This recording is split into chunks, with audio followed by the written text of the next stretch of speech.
હલા મુક્તો હૈયાના હેતથી જય સ્વામિનારાયણ. ઘણા સંતો ભક્તોની સદ્ભાવના છે. મારે જેવા નાના સાધુ ઉપર એમની અમી દ્રષ્ટિને કૃપા છે.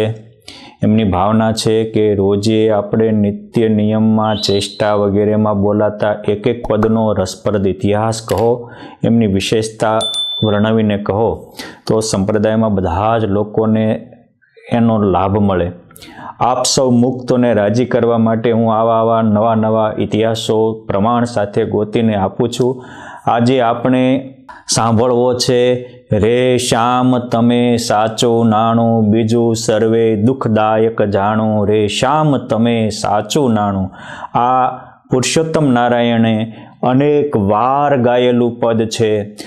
અનેક વાર મુક્તાનંદ સ્વામી વગેરે નંદ સંતોએ મહારાજને સંભળાવેલું પ્રસાદીનું પદ છે. આ પદમાં ભક્તિને વિરક્તિનો સંદેશ છે. આ પદમાં છતાં દેહ મોહ મટાડીને અલૌકિક સ્થિતિ પામવાની દિવ્યતા સમાયેલી છે. આ પદ એટલે છતાં દેહરૂપ મટીને બ્રહ્મરૂપ કરનારું પદ છે. અલૌકિક આનંદની અનુભૂતિ કરાવનારું પદ છે. સાંભળીએ એનો અલૌકિક ઇતિહાસ. વિક્રમ સંવત 1873 જેઠ સુદ એકાદશી, જેને આપણે ભીમ એકાદશી કહીએ છીએ, નિર્જળા એકાદશી કહીએ છીએ. આ સમયે પુરુષોત્તમ નારાયણ જેતલપુર પધાર્યા હતા.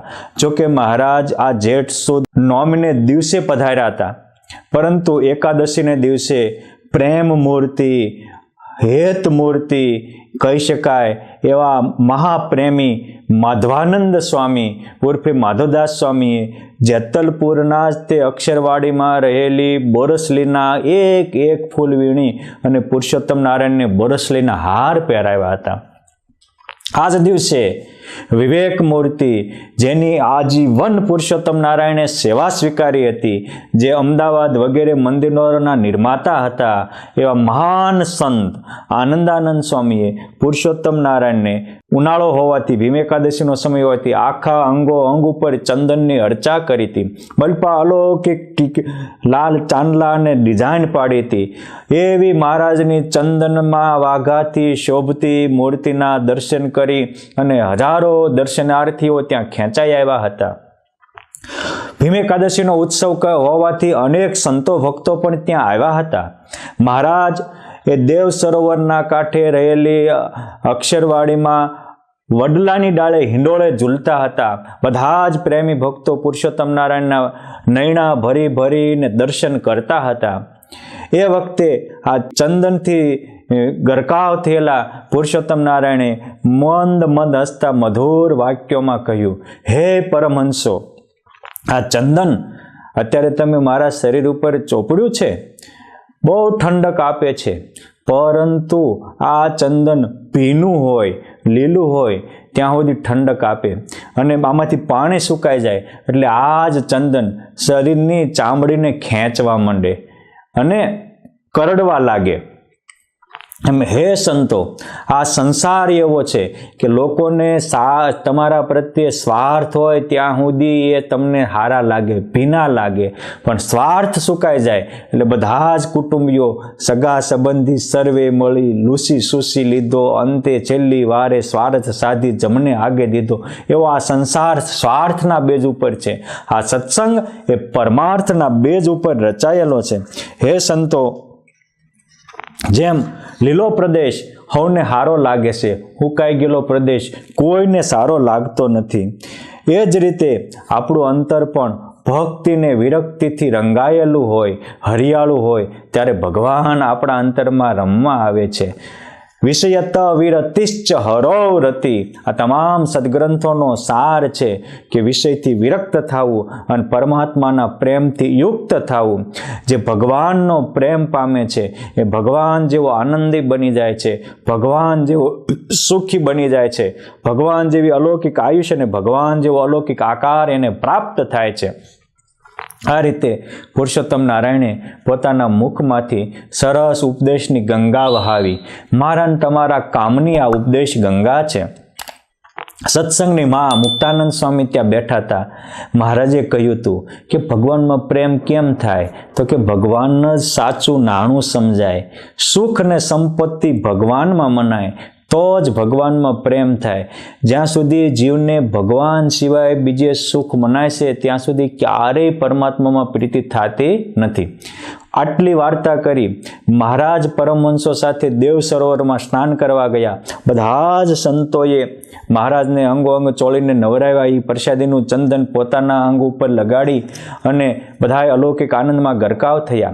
પરંતુ સત્સંગની માં મુક્તાનંદ સ્વામી એ જ સભા સ્થળે બેસી રહ્યા અને વિક્રમ સંવત 1873 ભીમ એકાદશી મંગળવારના પાવન દિવસે સ્વામીએ આ પદની રચના કરી. જો કે આ 5 પદો છે. રે શ્યામ તમે સાચું નાણું, એ તો 5મું પદ છે. રે પ્રાણ જીવન તમે પ્યારા, અને જગતના સુખ બધા લાગે નઠારા. મારે તમારથી લાગ્યું લારું, અને બીજું બધું કાઢ્યું મેં હૈયાથી બારું. આ બધા જ પદો મુક્તાનંદ સ્વામીએ લખ્યા. એમાં છેલ્લું પદ અતિ ઉત્તમ, અતિ મહત્વનું કે રે શ્યામ તમે સાચું નાણું, બીજું સર્વે દુઃખદાયક જાણું. તમ વિના સુખ સંપત કહાવે, એ તો મહાદુઃખ ઉપજાવે, અંતે એમાં કોઈ કામ ન આવે. ભગવાન એક જ કામના છે, બાકી બધા જ નકામા છે. જ્યારે આત્માને તૃષ્ણા મટે ત્યારે આ રિયાલિટી સાચી વસ્તુ સમજાય છે. વાસના જીવને રોવારે છે, વાસના જીવને ભૂત પ્રેતાદિક યોનિમાં ભટકાવે છે, વાસના જીવને ટેન્શનને ગુલામ બનાવે છે. બાપ વાસના ઝેર છે, ઉપાસના અમૃત છે. આ અમૃત ભૂતનો દરિયા સુધી પહોંચવા માટેનો આ પદ એ એક એક શબ્દો આપણને એ પહોંચાડવા માટેના માર્ગદર્શક છે, અનુભવી ભોમિયા છે. મુક્તાનંદ સ્વામી આ પદની રચના કરી. મહારાજ સ્નાન કરી અને પાછી એ જ એકાદશીને દિવસે બપોર પછી સભા ભરાણી.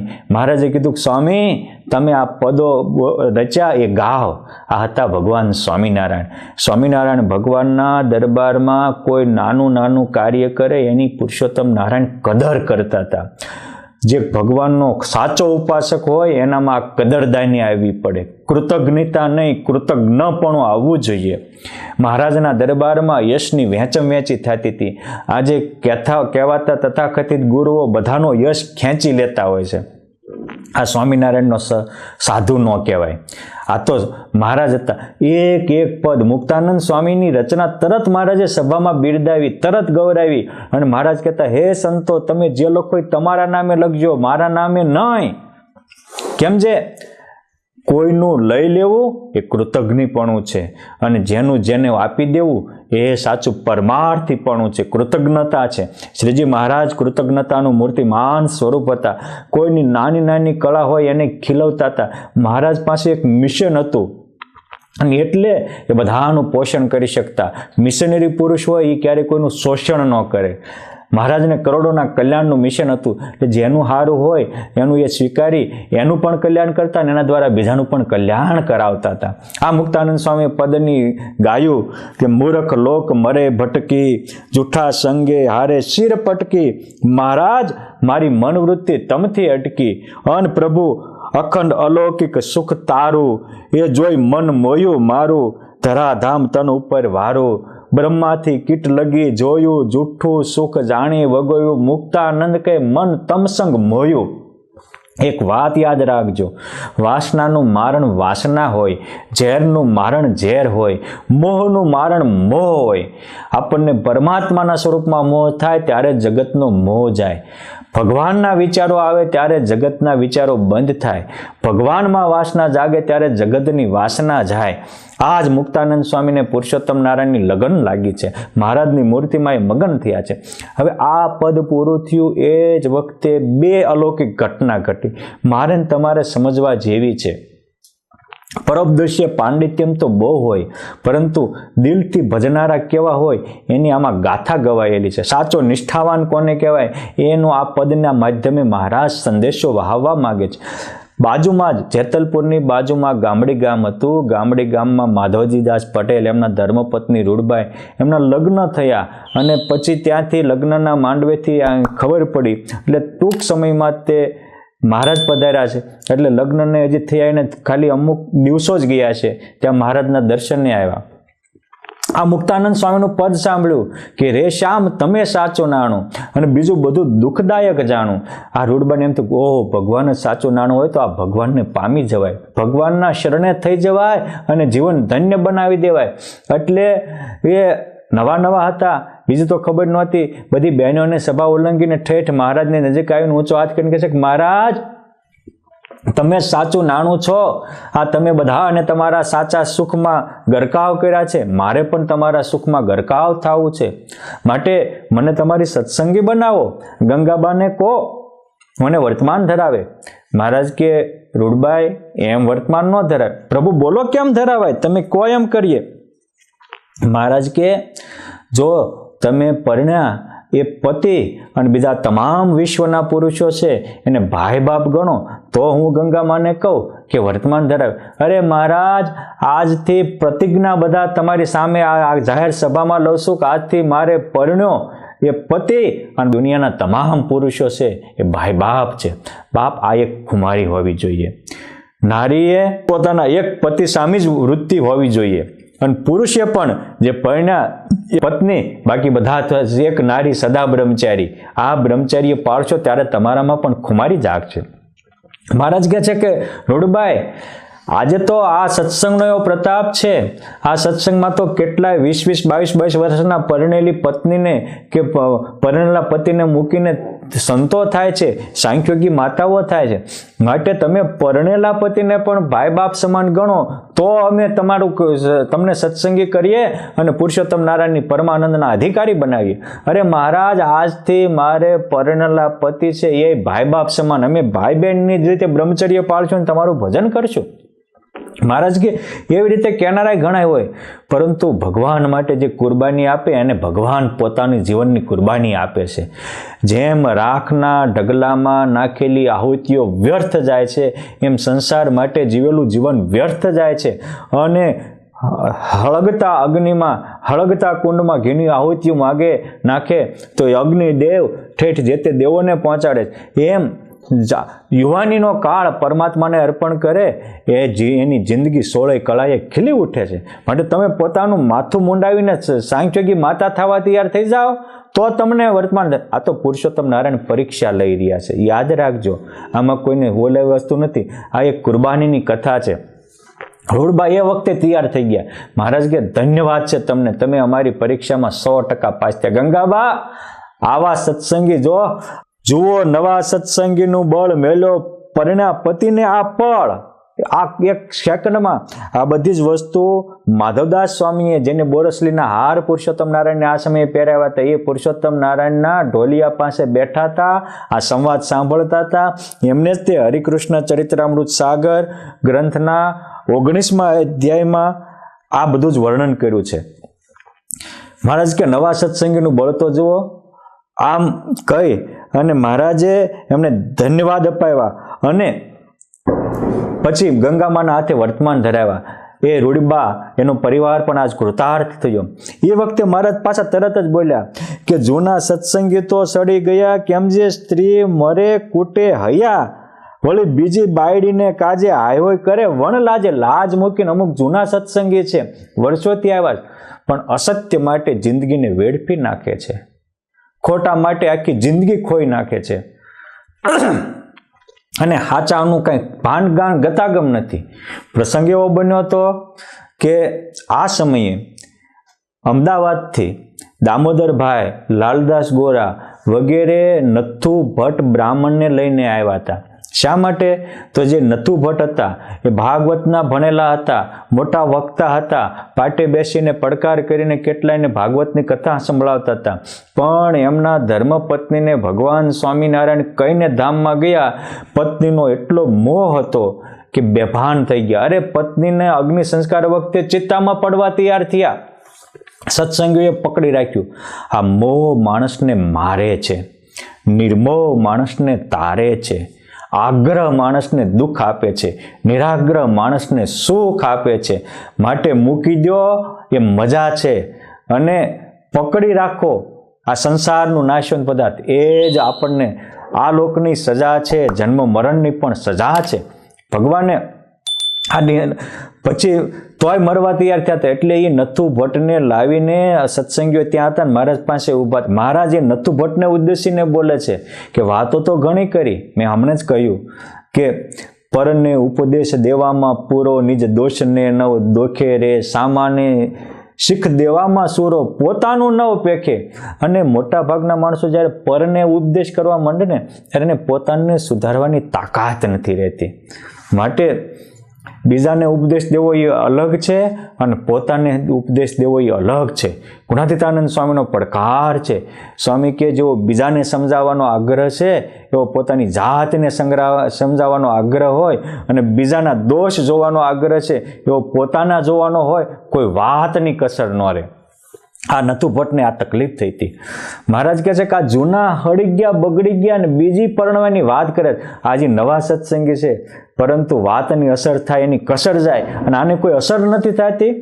આટલી જ પુરુષોત્તમ નારાયણની વાત સાંભળીને નથુ ભટ્ટ પણ જાગૃત થઈ ગયા. ઓહો, હું ક્યાં આ સંસારના મોહમાં ફસાણો, ક્યાં આ પુરુષોત્તમ નારાયણ એની એક માધુરીની એક મૂર્તિ સમજાય અને વિષય ન શકે તાણી, અને આ મને મૂર્તિ ન સમજાણી અને હું આ દુઃખની ખાણીમાં પડ્યો રહ્યો છું. મહારાજના પગ પકડી લીધા કે મહારાજ, મારાથી ભૂલ થઈ ગઈ, હવે નહીં સમજો, હવે આ રડવાનું બંધ કરું છું. આજથી તમે જ મારા સાચા વર છો, આજથી તમે જ મારું સાચું ઘર છો અને આજથી તમારી માટે રેશામ તમે સાચું નાણું, બીજું સર્વે દુઃખદાયક જાણું. જો એક પરણેલા નિર્મોહી કર્યા છે તો બીજા મોહમાં હતા એને પણ તાકાતવાન કર્યા છે. આ ઇતિહાસ મારા અને તમારા અંતરમાં કાયમ ગુંજ્યા કરે. આપણે પણ સંસારના મોહમાં ફસાવ્યા હોઈએ ત્યારે આ પદથી આપણામાં નૂતન જાગૃતિ આવે, નૂતન ઉર્જા આવે, નૂતન દિવ્યતા પ્રગટ થાય. એટલે આ પદ પછી મહારાજે અનેક વાર આ સભામાં ગૌરાવેલું છે મહારાજનું પ્રસાદીનું. અને જે દિવસે યોગ સમ્રાટ ગોપાળાનંદ સ્વામી, નિત્યાનંદ સ્વામી વગેરે મુક્તો મળીને સ્વાભાવિક ચેષ્ટાની રચના કરતા, ત્યારે આ ઇતિહાસને યાદ રાખી કે આજે પણ સત્સંગનો આવો રોડબા જેવા, માધવદાસ જેવા સત્સંગી થવા પડે. આજે કોકને સંસારનો મોહ હોય, સંપત્તિનો મોહ હોય, કામ ક્રોધ લોભનો મોહ હોય તો એને ટાળવા માટે આ પદ દીવા દાંડી જમાન છે. અનુભવી ભૌમિયાની ગરજ સારનારું છે. માટે આ પદ આપણે કાયમ બધા સત્સંગીઓ સાંભળે અને સત્સંગીઓ પણ છતાં દે બ્રહ્મરૂપ થાય. ગુણાતીતાનંદ સ્વામી કે રૂપાળી નારી, મોટી મેળી, જાજુ દ્રવ્ય એ ગ્રહસ્થને પણ માયાનું બંધન છે. આ માયાના બંધનથી મુકાય અને સતાદે નિર્બંધ થાય. જનક રાજા જેવા, ગોરધન શેઠ જેવા, પરોતભાઈ ને દાદા ખાચર જેવા નૂતન ભક્તો આ સત્સંગમાં નિપજતા રહે. આવા હેતુથી ગોપાળાનંદ સ્વામીએ આ પદને ચેષ્ટામાં સમાવ્યું છે. વાલા મુક્તો, આપણે પણ આ પદને સાંભળી અને સંસારનો મોહ મૂકી પુરુષોત્તમને સાચું સુખ સંપત્તિ માની અને સુખિયા થઈએ. એક વસ્તુ યાદ રાખો, એક પોઈન્ટ કહીને પૂરું કરું. પોઈન્ટ 1 કે અહમને આસક્તિ મૂકવી અને મહારાજની મૂર્તિમાં ને મરજીમાં રહેવા, આટલું જ કરીને કરવાનું તમામ સદગ્રંથોનો સિદ્ધાંત છે. અને આ સિદ્ધાંતને સાર્થક કરવા માટે રેશામ તમે સાચું નાણું એ પદ સમજવું અનિવાર્ય છે. પોઈન્ટ 2 કે આત્મામાં આ આવ્યું ક્યાંથી, અહમને આસક્તિ આવી ક્યાંથી? એ અનાસક્ત છે, નિર્બંધ છે, એમાં આસક્તિ આવી ક્યાંથી? અને એ દાસ છે, એમાં અહમ આવ્યું ક્યાંથી? તો એને ભગવાન વિના બીજે સુખ મનાણું એટલે આસક્તિ આવી, અને ભગવાન વિના બીજે કરતા મનાણા એટલે અહમ આવ્યું છે. માટે ભગવાનને કરતા માને અને ભગવાનમાં સુખ માને. જો ભગવાનમાં સુખ માનશે એટલે મૂર્તિમાં રહેવાશે અને આસક્તિ જશે. ભગવાનને કરતા માનશે એટલે મરજીમાં રહેવાશે, અહમ જશે. અને રેશામ તમે સાચું નાણું માની આપણું જીવન ધન્ય ધન્ય ધન્ય બની જશે. વાલા મુક્તો, આ પદ પુરુષોત્તમનો ઇતિહાસ અને આ પદના વાક્યો, પુરુષોત્તમ નારાયણનો ઉપદેશ ગમ્યો હોય, તમે પણ આ પદને બીજા સુધી પહોંચાડજો અને એના જીવનમાં પણ નૂતન કાંતિ આવે, નૂતન ચેતના જાગે, નૂતન સમજણ જાગે એવો પ્રામાણિક પ્રયાસ કરી આપણે બધા જ પુરુષોત્તમના પ્રાણ પ્યારા બનીએ. અસ્તુ. ધન્યવાદ. જય સ્વામિનારાયણ.